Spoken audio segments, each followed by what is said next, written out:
ਮੁਹੱਬਤ ਇੱਕ ਤਮਾਸ਼ਾ ਹੈ, ਤਮਾਸ਼ਾ ਮੂੰਹ ਤੇ ਆ ਲੱਗਦਾ ਹੈ।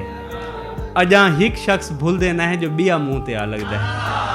बहुत शुक्रिया मेरा मालिक। कोई बंदा साडे कद दे बराबर मुंझ असां केंझा सुचींदे हैं ते केंझा मुँह ते आ लगता है। बहुत शुक्रिया। अगर चाहत दे नाल अज भी मैडो कोई खिल के देखे तो मैं को जै रत रुआया हा बंदा मुँह ते आ लगता है। उको पक है जो कॉलेज विच मेरियां कई ढिग मुहब्बतां हिन, मगर वस्ती तो वलदा तो सनेहा मुँह ते आ लगता है। बहुत शुक्रिया। ये दुनिया है ही। बहुत शुक्रिया।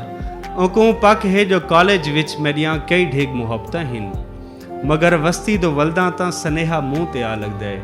ये दुनिया है ही। ताल्लुक नहीं इथां जर नाल जारी रख, ताल्लुक भुख तू मर वेंदा है, भरोसा मुँह ते आ लगता है।